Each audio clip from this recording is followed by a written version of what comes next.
నిన్న నరేంద్ర మోడీ గారితో చెప్పిన అంశాలన్నీ కూడా అరుణ్ జైట్లీ గారికి కూడా ఇంచుమించుగా అవే అంశాలతో కూడిన లెటర్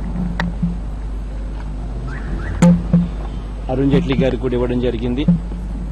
ఆ అంశాల మీదనే రాష్ట్రానికి మంచి చేయవలసిందిగా కోరడం జరిగింది. ఆయన కూడా సానుకూలంగా విన్నారు. మంచి జరుగుతుందని ఆశిస్తుంది. నిధుల దుర్వినియోగం జరుగుతుందనే విషయాన్ని చెప్పారు సార్. ప్రాజెక్టుల విషయంలో కానీ ఆర్బిట్రరీ నిర్ణయాలు తీసుకున్నారు. పోలవరం ప్రాజెక్టు గురించి ఈయనకు కూడా చెప్పారు. పట్టిసీమలో ఏ రకంగా టెండర్లు 21.9% ఎక్సెస్ చేయడం, ఏ రకంగా టెండర్లు వేసిన తర్వాత దాన్ని బోనస్లుగా మార్చడం, టెండర్లు పిలవక ముందు బోనస్ అనే క్లాస్ లేదు, టెండర్లు కోట్ చేసిన తర్వాత బోనస్ అనే క్లాస్ పెట్టి ఏకంగా 16.9% బోనస్గా డిక్లేర్ చేయడం, అవన్నీ కూడా చెప్పడం జరిగింది. 7E 7F అనే ఏ రకంగా మాకు ఎఫెక్ట్ అవుతాయి, చంద్రబాబు నాయుడు గారు చేసే పనుల వల్ల భయమేస్తా ఉంది అని కూడా, పోలవరం ప్రాజెక్టు కోల్డ్ స్టోరేజ్లో పడిపోతుందేమో అని ఆందోళనగా ఉందని కూడా చెప్పడం జరిగింది. ఇవన్నీ కూడా మోరల్లెస్ మోడీ గారికి చెప్పిన విషయాలన్నీ కూడా ఈయనకు కూడా చెప్పారు. పాజిటివ్ గా సానుకూలంగా విన్నారు, పాజిటివ్ గా విన్నారు, చిరునవ్వుతో విన్నారు.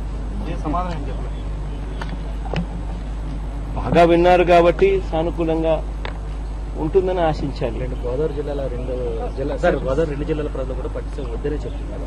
వాళ్ళని కూడగట్టే ప్రయత్నం చేస్తారు. వాళ్ళు పట్టిసీమకు సంబంధించి మేము మా స్టాండ్ మొట్టమొదటి నుంచి కూడా చాలా క్లియర్ గా ఉన్నాం. జరుగుతూ ఉన్నది చాలా అన్యాయము. పోలవరం ప్రాజెక్టు వర్క్ స్టార్ట్ అవుతూనే, పనులు స్టార్ట్ అవుతూనే 7E ప్రకారం 35 TMC నీళ్లు వెళ్ళిపోతాయి. ఇప్పుడు పట్టిసీమ పనులు మొదలు పెట్టిన వెంటనే 7F వల్ల మరో 35 TMCలు వెళ్ళిపోతాయేమో అని భయం మాలో చాలా ఎక్కువగా ఉంది. ప్రాజెక్టు పనులు మొదలు పెట్టిన వెంటనే 70 TMCలు నీళ్లు మాకు దూరం అవుతాయేమో కృష్ణా ఆయకట్లో, కృష్ణా నుంచి వచ్చే నీళ్ళు అనే భయం, ఆందోళన చాలా ఉంది.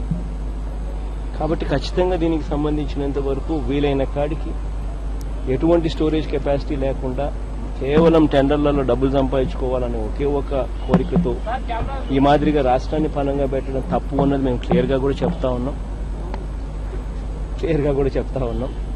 కాబట్టి ఖచ్చితంగా ప్రతి ఫోరంలో కూడా దీన్ని వ్యతిరేకిస్తాం. సార్ ఏపీ నుంచి తెలంగాణకు వచ్చే వెహికల్స్ మీద పన్ను విధిస్తున్నారు. దీని మీద మీ అంటే ఉమ్మడి క్యాపిటల్ కాబట్టి 10 సంవత్సరాలు అవకాశం ఉంటుంది కాబట్టి బేసికలీ